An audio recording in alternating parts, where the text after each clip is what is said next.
Chaque jour, un flux ininterrompu de camions chargés d'oignons du Niger franchit la frontière du Nigeria, assurant un approvisionnement régulier des marchés locaux.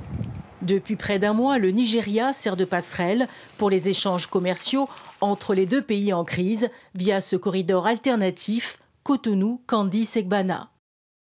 Comme la frontière du Niger s'était fermée, ici là c'était ouvert, donc on est content de tout. De nombreux transporteurs béninois transbordent leurs marchandises sur des camions nigérians. Si tu as une plaque béninoise, tu ne peux pas charger oignons du Niger pour le Bénin. Parce qu'ils refusent de charger les plaques béninoises.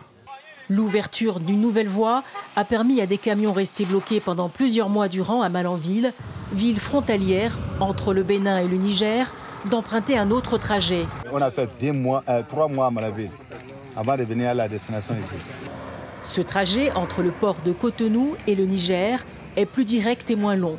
Depuis le coup d'État à Niamey, certains chauffeurs étaient contraints de passer par le nord du Togo et le Burkina Faso pour se rendre au Niger. Les tracas sur le Togo, Burkina, Niger, ce n'est pas du tout facile. Il y a un endroit qu'on appelle Kaya, il y a un endroit qu'on appelle Dori. Ils tuent les gens.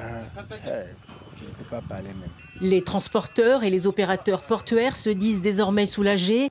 Ils doivent cependant s'armer de patience car le nouveau point de passage n'est pas aménagé pour les stationnements de longue durée.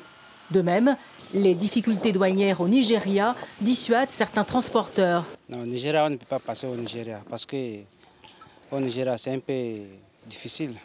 Depuis la brouille diplomatique entre Cotonou et Niamey, l'activité portuaire a baissé d'environ 20%, selon la direction du port autonome de Cotonou. Le Bénin compte désormais sur l'essor du commerce avec le Nigeria pour préserver ses recettes.